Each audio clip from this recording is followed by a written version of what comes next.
ॐ श्रीं ह्रीं क्लीं ग्लौं गं गणपतये नमः वरवरद सर्वजनन्ये वशमानय स्वाहा ॐ ऐं ह्रीं श्रीं श्रीमात्रे नमः शिवशक्त्यैकरूपिण्ये ॐ नमः शिवाय ॐ श्रीगुरुभ्यो नमः मुकुलचल्लवेणुगोपालदत्तात्रेय नमः ॐ श्रीमात्रे नमः ॐ कमलाल श्रीमेरुचक्रमा नमः ॐ श्रीमात्रे नमः ओम नमः शिवाय ओम श्री शारदांबा देव्यै नमः। ఈ శారదాంబా స్తోత్రమాలిక ఆసేతు శీతగిరిమధ్య నివాసలోకాన్ స్వాశ్రమాద్యుచిత కర్మ నిషక్త చిత్తాన్ శీఘ్రం విధాయ కరుణామృతవారిరాశే శ్రీ శారదాంబసితచిత్తమిమం కురుష్వ ఆసేతు శీతగిరిమధ్య నివాసలోకాన్ స్వాశ్రమాద్యుచిత కర్మ నిషక్త చిత్తాన్ శీఘ్రం విధాయ కరుణామృతవారిరాశే శ్రీ శారదాంబసితచిత్తమిమం కురుష్వ హంసాదిమస్కరి వరాచిత పాదపద్మే హంసాగ్రయాన నిరతే ముఖ నిర్జితాబ్జే కంసారి ముఖ్య సురనాయక పూజ్యమానే శ్రీ శారదాంబసితచిత్తమిమం కురుష్వ ఏతాంబు సంభవ నివాస నిషక్త బుద్ధే సీతాంశురాజత రాజతమహీధర తుల్యవర్ణే వాతాంబు మాత్ర పరితుష్ట జనాలి సేవ్యే శ్రీ శారదాంబసితచిత్తమిమం కురుష్వ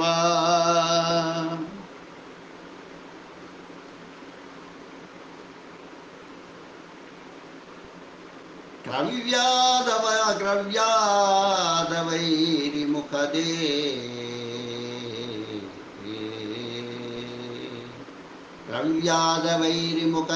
గ్రవ్యాదవైరిముఖదేవరేడ్యపాదే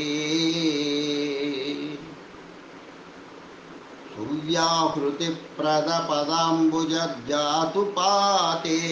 నిర్వ్యాజపూర్ణకరుణామృత జన్మభూమి శ్రీ శారదాంబసితచిత్తమిమం కురుష్వ భక్త్యాదిగంధరహితాన్ గురుపాదపద్మే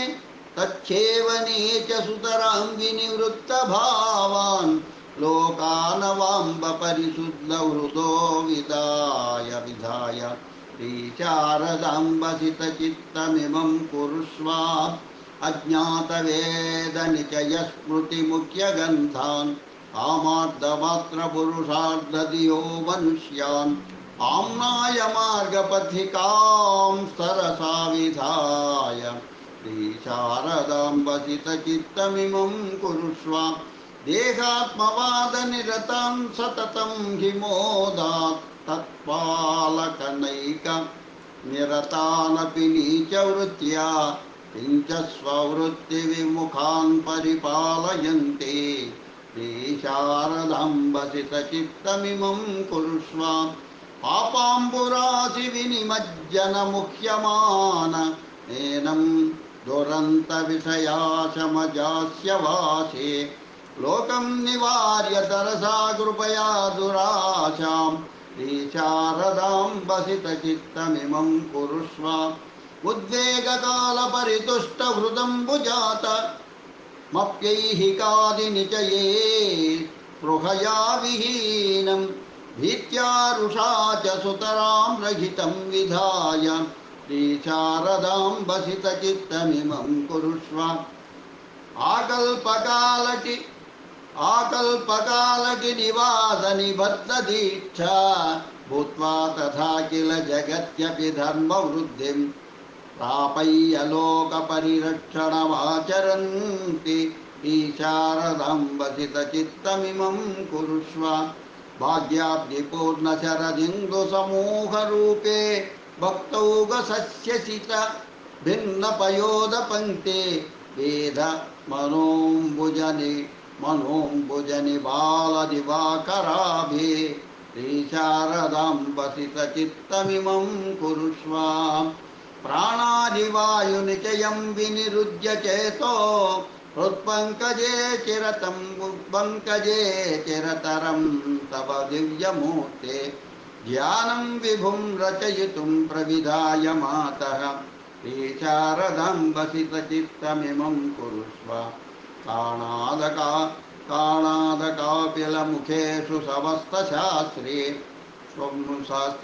स्वव्याहतं प्रतिभया सहितां मनीषां ज्ञात्वप्यकर्णविषयेषु वितीर्यतोर्णं श्रीशारदाम्बसितचित्तमिमं कुरुष्व लक्ष्ये किल श्रुतिमहादिमवाक्यपङ्क्तेः वृक्षे च गर्वपरिशातनदक्षवक्त्रे यक्षे च पाशिमुखदिक्पतिपूज्यपादे शारदाम्बसितचित्तमिमं कुरुष्व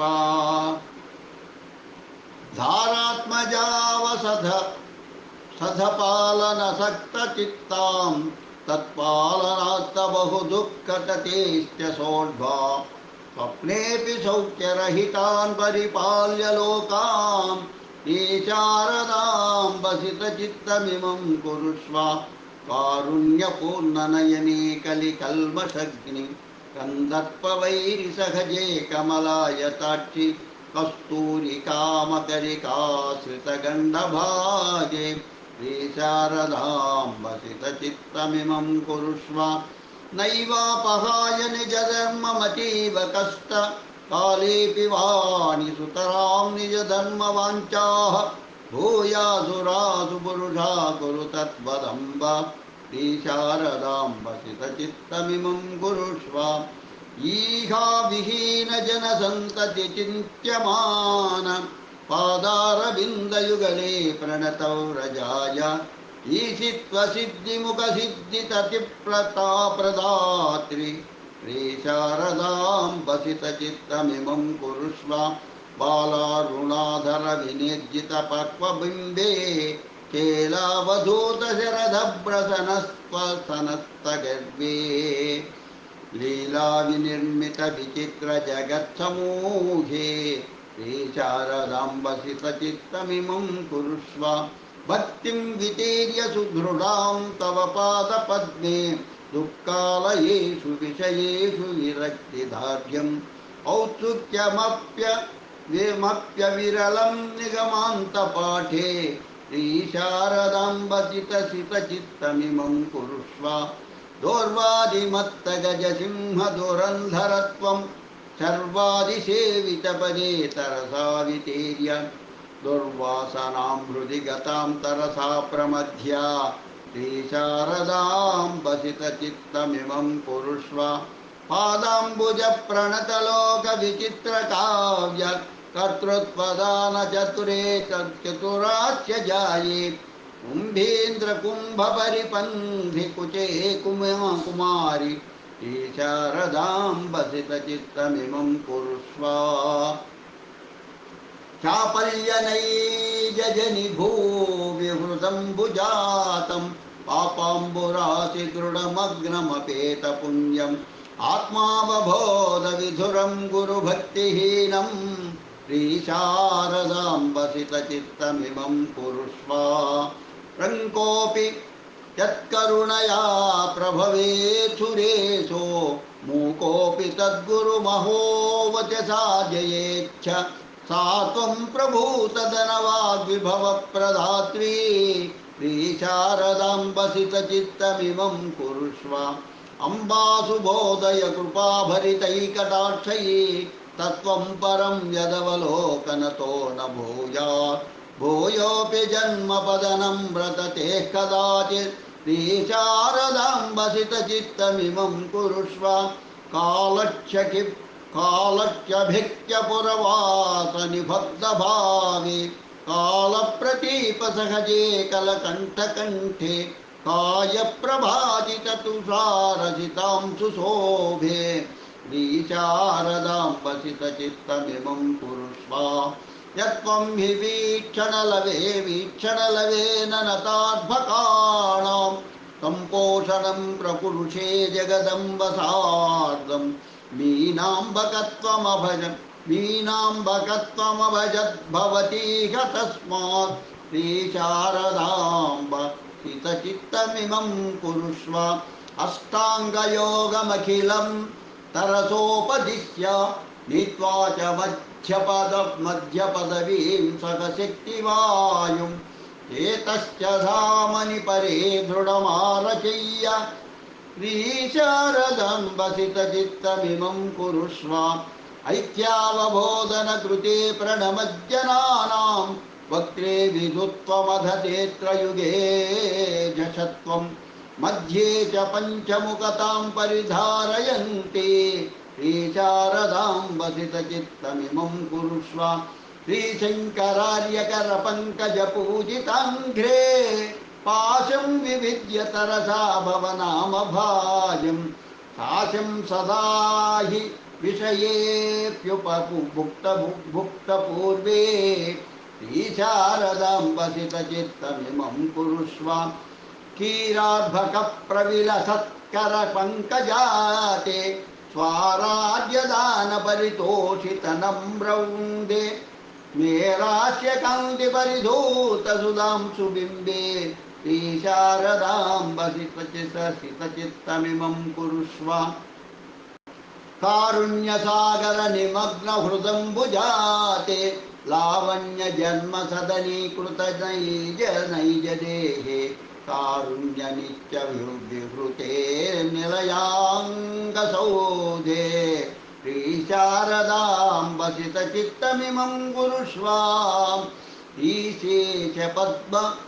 श्रीशेषपद्मजमुखामरपूजिताङ्ग्रे श्रीबोधधाननिरते प्रणमज्जनेभ्यः श्रीकण्ठसोदरि कृपामृतावरिराशे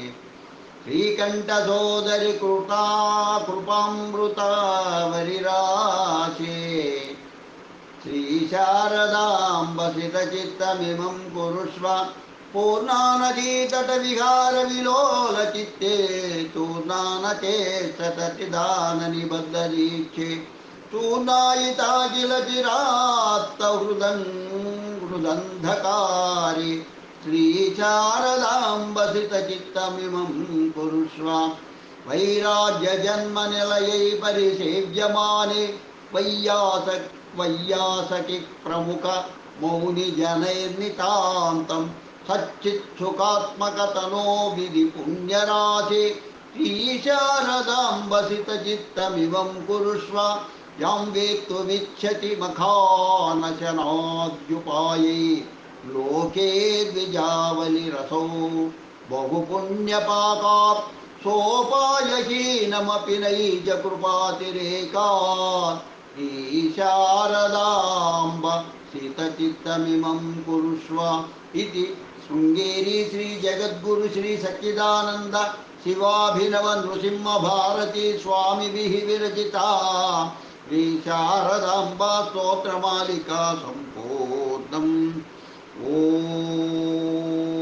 श्रीशारदादेव्यै नमः। ॐ श्रीशारदादेव्यै नमः। ॐ श्रीशारदादेव्यै नमः। लोका समस्ता सुखिनो भवन्तु। लोका समस्ता सुखिनो भवन्तु।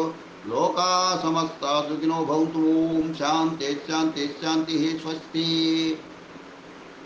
విద్యాభివృద్ధికి, ఉద్యోగాభివృద్ధికి, ఆరోగ్య సిద్ధికి, సర్వకార్య సిద్ధికి